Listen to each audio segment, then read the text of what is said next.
Assalamualaikum to all dear students of Metropolitan Foundation School. I hope you all are fine and safe. And जैसे कि आप सबको पता है कि कोविड-19 की वजह से दोबारा से लॉकडाउन हो गया है और जो अब हम हैं वो ऑनलाइन क्लासेस की तरफ आ गए हैं। सो घर पे रहें, सेफ़ रहें और सर्दियाँ वैसे ही बहुत हैं। सो अपनी केयर करें, अपने पेरेंट्स की केयर करें, अपनी फैमिली की केयर करें। और अब हम आते हैं अपने टॉपिक की तरफ। जैसे कि ये आपकी बुक है 8 क्लास की साइंस की बुक। सो जैसे कि आप सब जानते हैं 8 क्लास के स्टूडेंट्स जो हमारा क्लास में अभी जो टॉपिक चल रहा था वो चल रहा था continuity of life. So in this video we will learn continuity of life.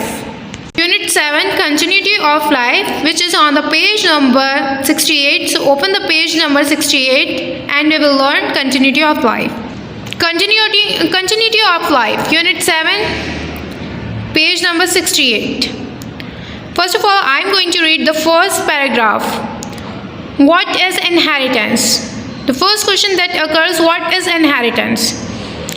As we know that a family includes children, parents and grandparents. जैसे कि हम सब जानते हैं कि हमारी जो फैमिली होती है, ठीक है, इस तरीके की, उसमें हमारे जो होते हैं पेरेंट्स होते हैं। फैमिली के अंदर कौन कौन इंक्लूड्स होते हैं? चिल्ड्रन इंक्लूड्स होते हैं, पेरेंट्स इंक्लूड्स होते हैं और ग्रैंड पेरेंट्स इंक्लूड्स होते हैं, ठीक है। The family member have similar characteristics such as eye color, skin color, hair color, height and shape of nose and ears. जैसे कि हम सब जानते हैं कि अगर आप किसी फैमिली के मेंबर हो, सो आपकी जो कैरेक्टरिस्टिक्स हैं फैमिली के अंदर, फैमिली में से किसी के ऊपर जाएंगी।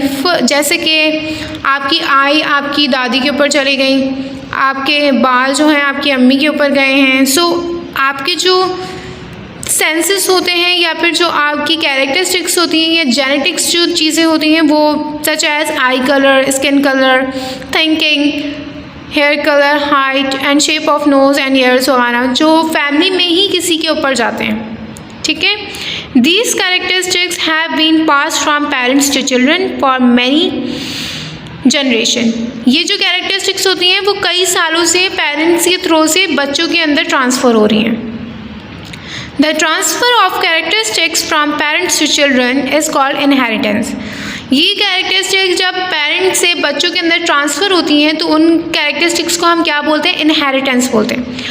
अगर आपकी आय वगैरह किसी अम्मी अब्बू में से, दादी दादा में से और भी फैमिली मेम्बर्स होते हैं जिनके साथ आपका ब्लड रिलेशन हो, अगर आपकी ये कैरेक्टरिस्टिक्स उनमें से किसी के पास सिमिलर हैं, उनमें से किसी के साथ बिल्कुल एग्जैक्ट सिमिलैरिटी रखती हैं, बिल्कुल सेम या मिलती जुलती हैं, तो वो क्या चीज़ कहलाएगी? वो कैरेक्टरिस्टिक्स आपकी क्या कहलाएगी? इनहेरिटेंस कहलाएगी। Now second, member structure of a cell. Each cell has nucleus that has chromosomes. ये देखिए, ये ह्यूमन सेल्स हैं हमारे पास, सही, human cell chromosomes. These chormuses are made up of smallest unit called gens. ये क्या होता है? gens होते हैं, इंसान के जो सेल्स होते हैं वो gens कहलाते हैं। These gens contains all the information about the characteristics of the human body. ये जो जेंस के यानी कि जो सेल होते हैं इंसान के अंदर, वो हर तरीके की इंफॉर्मेशन यानी कि अपने अंदर कंटेन रखते हैं about the characteristics of the human body. अगर इंसान की बॉडी के अंदर कुछ भी है, सो ये जो जेंस कैरेक्टरिस्टिक्स हैं इसकी तमाम इंफॉर्मेशन अपने पास रखेंगे। Through these genes are children inherent characteristics from parents. इन्हीं जेंस की यानी कि सेल्स की वजह से जब ये जेंस के सेल पेरेंट्स से बच्चों के अंदर ट्रांसफ़र होते हैं तो वो कैरेक्टरिस्टिक्स लेते हैं पेरेंट्स की जो कि बच्चों में आ जाती है, such as eye colours, hair colour, skin colour, height and shape of the nose और ईयर। सो वो क्या कहलाते हैं? इन्हीं जेंस के थ्रू वो जो है कैरेक्टरिस्टिक्स वो पेरेंट्स से बच्चों के अंदर ट्रांसफ़र होती हैं, उन्हें इनहेरिटेंस कहते हैं। इनहेरिट कैरेक्टरिस्टिक्स जो है वो इसी जेन सेल के थ्रू ही पेरेंट्स से बच्चों में ट्रांसफ़र होती है। Application of knowledge of inheritance. अब हम बात करते हैं application of knowledge of inheritance में की। Man has made goods use of the knowledge of inheritance for this own benefit। इंसानों ने जो है इनहेरिटेंस की नॉलेज के लिए कुछ फूड्स यानी कि ऐसे उस फूड्स बनाए जो कि ये जजमेंट के लिए, इस चीज़ की जजमेंट के लिए कि इनहेरिटेंस यानी कि कैसा होता है और इसके बेनिफिट्स क्या होते हैं। Scientist identify good characteristics in plants. Scientist ने जो ये कैरेक्टरिस्टिक्स देखी वो सबसे ज़्यादा बेहतरीन कैरेक्टरिस्टिक्स किस में देखी? प्लांट्स के अंदर देखी एंड एनिमल्स के अंदर देखी, एनिमल्स के अंदर देखी गई और इन्हीं के ऊपर एक्सपेरिमेंट किया गया। फर्स्ट एक्सपेरिमेंट इन्हीं के ऊपर किया गया इनहेरिटेंस का। Then they cross them to produce new breeds. एक नस्ल से दूसरी नस्ल को आज़ाद करने के अंदर these new breeds process characteristics from their parents. और एक नस्ल से, एक पेरेंट से दूसरे पेरेंट्स में दो अलग अलग नस्ल की चीज़ों को जब उन्होंने एक्सपेरिमेंट किया और क्रॉस ब्रीड किया तो उससे एक न्यू कैरेक्टरिस्टिक्स पैदा हुई जिसके अंदर दोनों की सिमिलैरिटीज़ मौजूद थी। तो ये कि इनहेरिटेंस कहलाया। You can see improvement of corn variety. जैसे कि आप देख सकते हैं कि कॉर्न की जो वैराइटीज़ है वो मज़ीद इम्प्रूव हुए जा रही है। वो किसकी वजह से? जो हम साइंटिस्ट हैं वो जो इनहेरिटेंस का जो यानी कि एक्सपेरिमेंट्स वगैरह करते रहते हैं प्लांट्स और एनिमल्स के ऊपर, उनकी वजह से, इसकी वजह से हम न्यू क्रॉप्स वगैरह भी कुछ चीज़ें ऐसी हैं जो कि हम बना रहे हैं। ज़्यादातर चाइनीज़ लोग जो हैं वो इस चीज़ के ऊपर काम करते हैं, न्यू क्रॉस ब्रीदिंग वगैरह के ऊपर, इन चीज़ों के ऊपर साइंटिस्ट काम कर रहे होते हैं। वो ज़्यादातर चाइना के लोग हैं जिन्होंने सब्जियां मुख्तलिफ़ किस्म की बनाना शुरू कर दी हैं। पौधे, टाइनी प्लांट्स आप लोगों ने देखे होंगे, पहले नहीं होते थे। जब इन लोगों ने दो टाइनी यानी कि दो प्लांट्स को क्रॉस ब्रीड किया होगा तो ये छोटे से टाइनी प्लांट्स आना शुरू हो गए। ठीक है, इस तरीके के एक्सपेरिमेंट्स जो हैं वो साइंटिस्ट करते रहते हैं और इन्हीं तरीके के एक्सपेरिमेंट्स जो हैं वो क्या कहलाते हैं? इनहेरिटेंस कहलाते हैं। साइंटिस्ट ने ये एक्सपेरिमेंट्स क्यों किए? सिर्फ इस चीज़ की जजमेंट के लिए कि ये कितने ज़्यादा बेनिफिशियल होंगे। अगर हम किसी चीज़ को क्रॉस ब्रीड करते हैं तो उसके जो सिमिलर कैरेक्टरिस्टिक्स हैं दोनों की, जो क्रॉस ब्रीड जिस चीज़ को किया जा रहा है उनकी जो दोनों की कैरेक्टरिस्टिक्स हैं वो जो हम न्यू चीज़ क्रिएट करेंगे उसमें वो आती हैं या नहीं, और वो कितने फ़ीसद हमारे लिए बेनिफिशियल होंगी। In Pakistan, scientists have made improvements in animals and plants and poverty.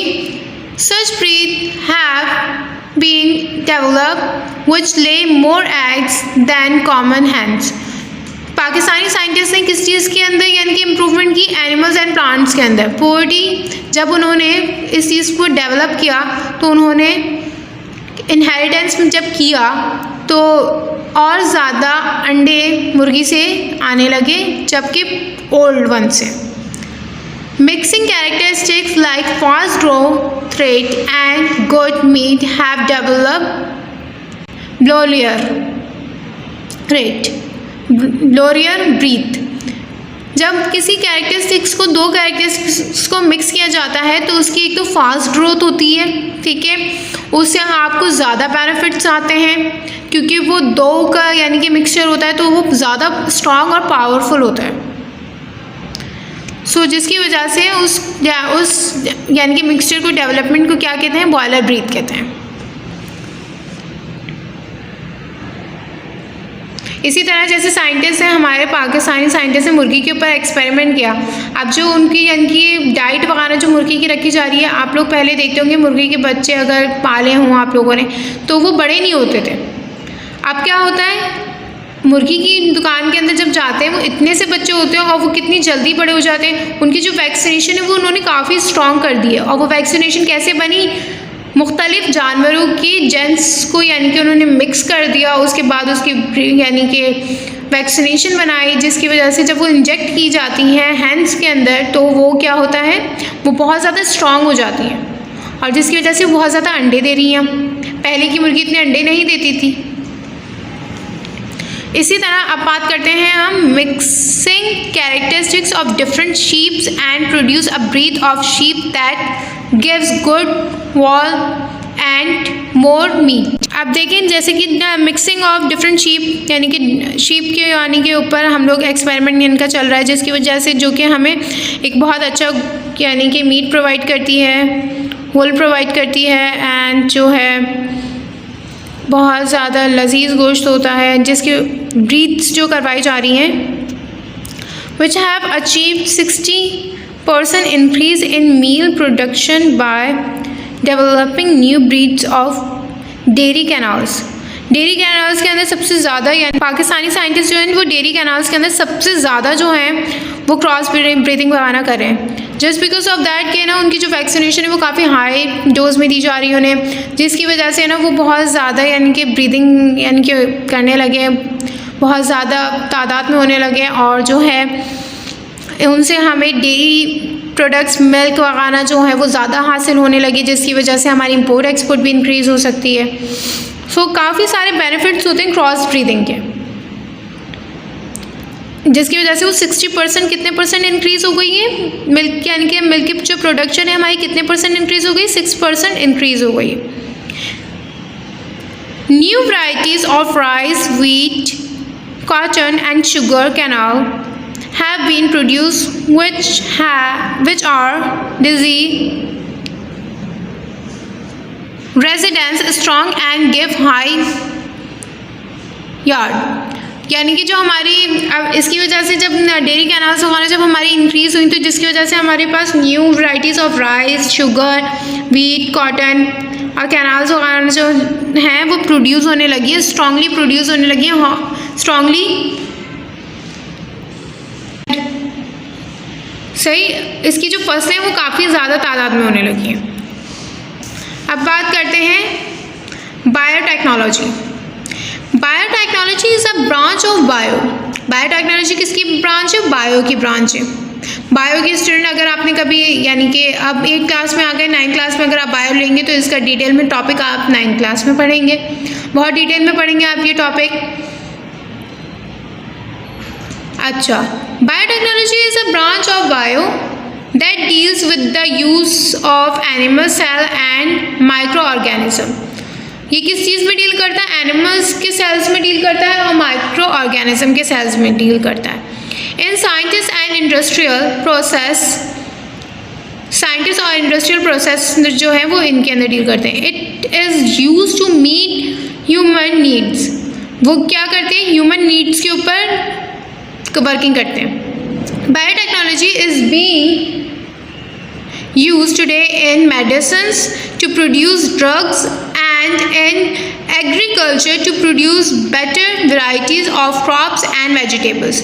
Biotechnology आजकल किन चीज़ों के ऊपर काम कर रहा है? मेडिसिन के ऊपर काम कर रहा है, ड्रग्स के ऊपर काम कर रहा है एंड एग्रीकल्चर के ऊपर काम कर रहा है, जो कि और मज़ीद बेटर बना सके हमारी क्रॉप्स को और वेजिटेबल्स वगैरह को, सब्जियों और जो हमारी जो क्रॉप्स वगैरह हैं, गन्ना, गंदम वगैरह जो फसलें वगैरह हैं हमारी, उनके ऊपर उनकी बेटरमेंट के ऊपर काम कर रहा है।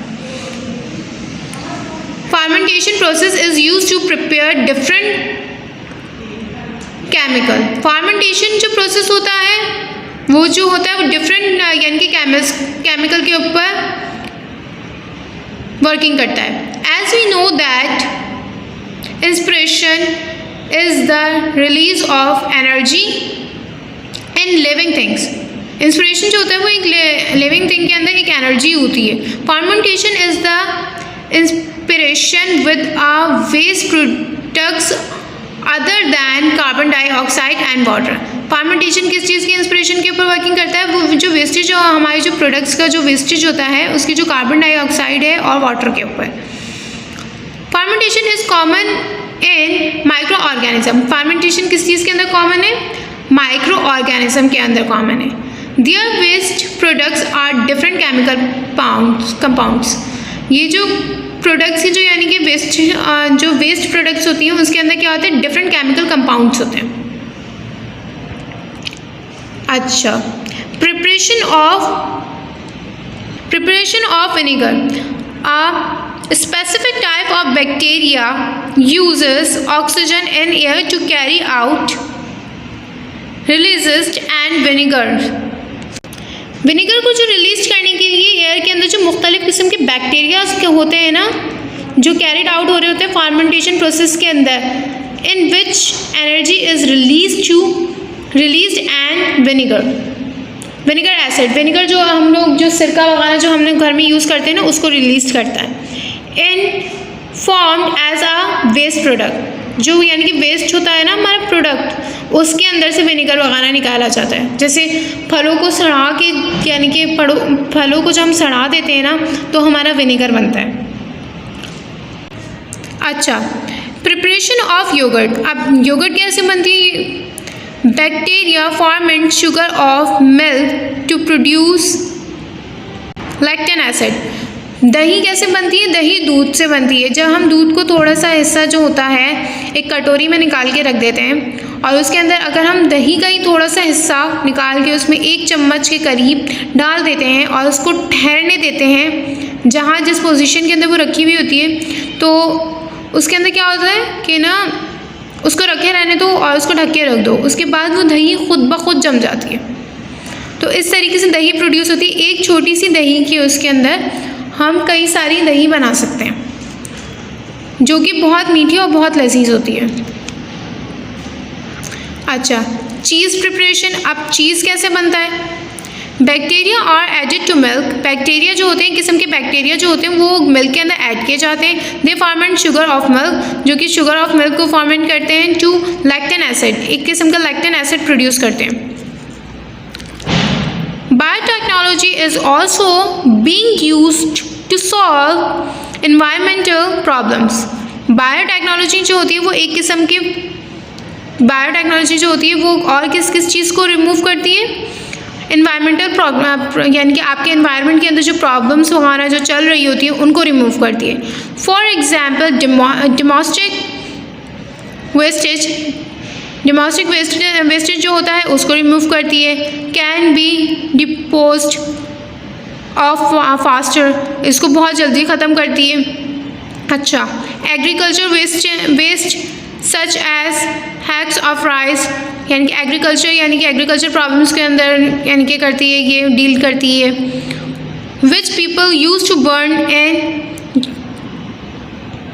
Is being use to produce, जो कि यानी कि लोग जलाने के बाद यूज करते हैं। Substance that can be used in place of water. अब आपने देखा कि बायोटेक्नोलॉजी या माइक्रो ऑर्गेनिज्म किन किन चीज़ों के अंदर डील कर रहा होता है? आपकी लिविंग यानी कि जिस माहौल के अंदर आप रहते हैं वो उस माहौल को डील कर रहा होता है, उस माहौल को साफ़ कर रहा होता है। अब उसके अंदर आपके घर के काम से लेके आप घर के अंदर जो खाना वगैरह बना रहे हैं उनमें डीलिंग करता है, कैनाल्स वगैरह में डीलिंग करता है, एग्रीकल्चर में डीलिंग करता है। अच्छा, और जो है आपके एनवायरनमेंट को साफ़ रखने की भी कोशिश करता है। तो बायो जो है वो बायो की जो है बहुत सारी फील्ड्स हैं। अब जब अगर आप 9th में लेंगे तो इसका टॉपिक आप लोग बहुत डिटेल में पढ़ेंगे। अच्छा, ये जो हमारे पास जेनेटिक इंजीनियरिंग है ये टॉपिक मैं आपको नेक्स्ट क्लास के अंदर पढ़ाऊंगी क्वेश्चन आंसर के साथ। मैं आपको हर एक क्वेश्चन को रिपीट करती जाऊंगी और हर एक क्वेश्चन को बहुत डिटेल में समझाती जाऊंगी। ठीक है, सो टिल